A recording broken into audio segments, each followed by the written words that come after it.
दोस्तों नमस्कार, मैं सुखदेव और आप देख रहे हैं स्काई बीच ग्लोबल डायमंड। आज हम बात करेंगे डायबिटीज़। डायबिटीज़ क्या है? मधुमेह एक पुरानी स्थिति है जो शरीर में रक्त शर्करा को ग्लूकोज के रूप में संसाधित करने के तरीके को प्रभावित करती है।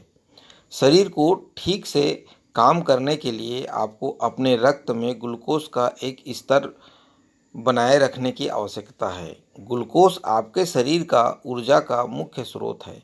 यह आपके द्वारा खाए जाने वाले कार्बोहाइड्रेट खाद्य पदार्थों से आता है, जैसे कि रोटी, पास्ता, चावल, अनाज, फल, स्टार्च वाली सब्जियां, दूध और दही। जब आप इन खाद्य पदार्थों को खाते हैं तो आपकी रक्त धारा आपके शरीर के चारों ओर ग्लूकोज को पहुंचाती है, जहां आपकी कोशिकाएं इसे ऊर्जा में बदल देती है। आपके शरीर को इंसुलिन की आवश्यकता होती है। आपके पेनक्रियाज ग्रंथि अर्थात अग्नाशय में उत्पादित एक हार्मोन ग्लूकोज को तोड़ने के लिए, ताकि यह आपकी कोशिकाओं में प्रवेश कर सके। यदि आपको मधुमेह है तो इसका मतलब है कि आपका अग्न्याशय अर्थात पेनक्रियाज बहुत कम इंसुलिन बनाता है या कोई भी नहीं बनाता। नतीजतन आप जो ग्लूकोज खाते हैं वह आपके खून में रहने के बजाय ऊर्जा में बदल जाएगा। आपके रक्त में ग्लूकोज का उच्च स्तर आपके दिल, मस्तिष्क, गुर्दे, आँखों और पैरों को नुकसान पहुंचा सकता है। मधुमेह के प्रकार। मधुमेह 3 प्रकार के पाए जाते हैं: टाइप 1, टाइप 2 और गर्भवती मधुमेह। टाइप 1 मधुमेह एक स्व प्रतिरक्षित रोग है।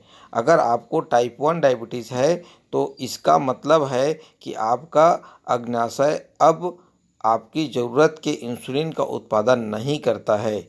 इसका मतलब है कि आपको नियमित रूप से अपने रक्त शर्करा के स्तर की निगरानी करने की आवश्यकता होती है। डायबिटीज़ के कारण खान पान और मोटापा, जंक फूड या फास्ट फूड खाने वाले लोगों में मधुमेह की संभावना ज़्यादा पाई जाती है, क्योंकि इस तरह के खाने में वसा अर्थात फैट ज़्यादा पाया जाता है, जिससे शरीर में कैलोरीज की मात्रा ज़रूरत से ज़्यादा बढ़ जाती है और मोटापा बढ़ते रहता है। ऐसा इसलिए होता है क्योंकि वंशानुगत कारणों से पैनक्रियाज में इंसुलिन बनना बंद हो जाता है। यह एक ऑटो इम्यून डिसऑर्डर है, यानी इसमें अपने ही शरीर की कुछ कोशिकाएं दूसरी कोशिकाओं के दुश्मन की तरह रिएक्ट करती है और उन पर हमला करके उन्हें नष्ट कर देती है। ऐसा इसलिए होता है क्योंकि वंशानुगत कारणों से पैनक्रियाज में इंसुलिन बनना बंद हो जाता है। यह एक ऑटो इम्यून डिसऑर्डर है, यानी इसमें अपने ही शरीर की कुछ कोशिकाएं दूसरी कोशिकाओं के दुश्मन की तरह रिएक्ट करती है और उन पर हमला करके उन्हें नष्ट कर देती है। डायबिटीज़ डायबिटीज़ टाइप 1 में हमारे ही शरीर की कुछ कोशिकाएं हमारे पैनक्रियाज यानी अग्नाशय की कोशिकाओं पर हमला करके इंसुलिन के उत्पादन को बाधित कर देती है। इससे रक्त में शुगर की मात्रा बढ़ने लगती है। डायबिटीज़ टाइप 2 इन कारणों से भी होती है। डायबिटीज़ टाइप 2 बहुत अधिक फैट, हाई बीपी, समय पर ना सोना, सुबह देर तक सोना, बहुत अधिक नशा करना और निष्क्रिय जीवनशैली के कारण भी होती है। डायबिटीज़ टाइप 2 का एक कारण शरीर में इंसुलिन कम बनना भी होता है। ऐसा कुछ शारीरिक कारणों या गलत खान पान के कारण भी हो सकता है। इंसुलिन कम बनने से रक्त में मौजूद कोशिकाएं इस हार्मोन्स के प्रति बहुत कम संवेदनशीलता दिखाती है। इस कारण भी रक्त में ग्लूकोज की मात्रा बढ़ने लगती है और व्यक्ति डायबिटीज़ टाइप 2 का शिकार हो जाता है। शुगर इस तरह करती है परेशान। जब हमारा अग्नाशय इंसुलिन नाम का हार्मोन बनाता है तो शुगर या ग्लूकोज हमारे ब्लड में फ्लो नहीं करता, बल्कि ऊर्जा के रूप में शरीर में स्टोर हो जाता है। इसकी मात्रा बढ़ने लगती है, तब हम कहते हैं फैट बढ़ रहा है। जब हमारे शरीर को ऊर्जा की ज़रूरत होती है और हम कुछ खा नहीं पाते हैं, तब हमारा शरीर इस स्टोर फैट का उपयोग करता है ताकि सभी अंग ठीक से काम करते रहे। लेकिन इंसुलिन के अभाव में शुगर कोशिकाओं में स्टोर न होकर ब्लड में ही घूमती रहती है। इससे रक्त में मौजूद रेड ब्लड सेल और वाइट ब्लड सेल अपना काम नहीं कर पाती है, जिससे हमें जल्दी जल्दी बीमारियां होने लगती है और मामूली बीमारी को भी ठीक करने में लंबा समय लग सकता है। ट्रीटमेंट से जुड़ी बातें। किसी भी मरीज को यदि तो उसके इलाज में उन लोगों के इलाज से अंतर होता है जिन्हें शुगर या डायबिटीज़ के साथ ही दूसरी बीमारियां भी हो।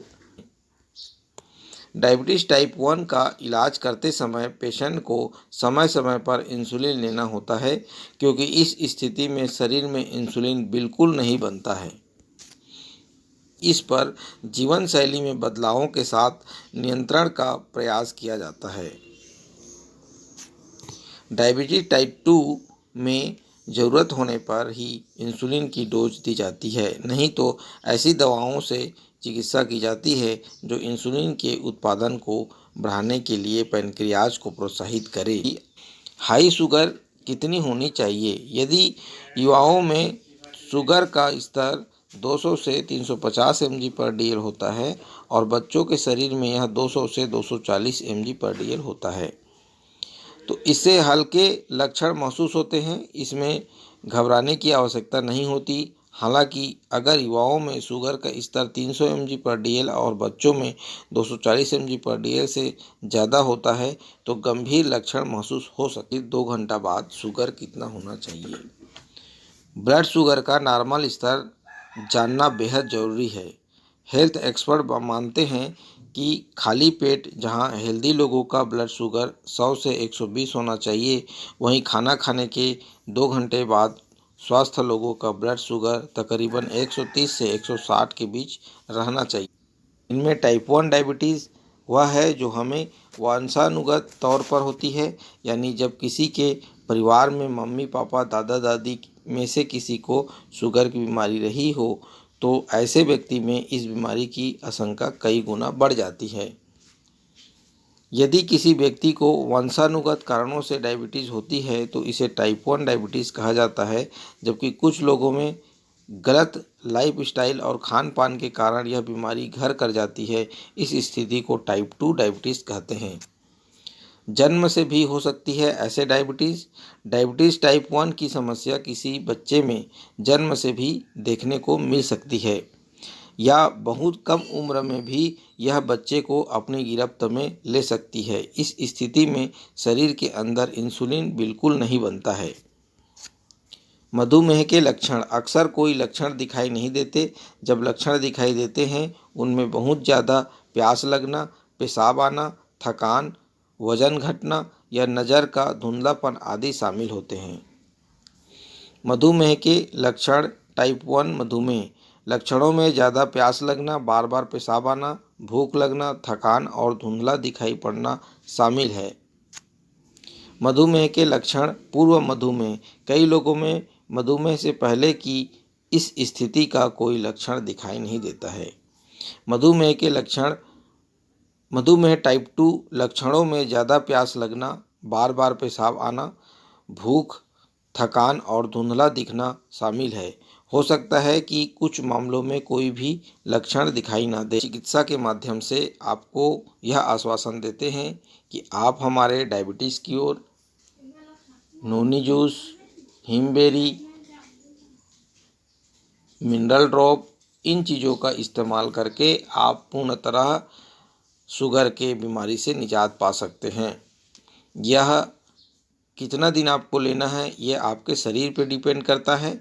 शरीर आपका जितना जल्दी आपके पैनक्रियाज ग्रंथि को ठीक कर देगा, आप उतने ही जल्दी आप इस बीमारी से निजात पा सकते हैं। कई लोगों में यह लंबा समय तक चल सकता है और कई लोगों में 6 महीने से 12 महीने के बीच में ही उनका डोसेज कम हो जाते हैं।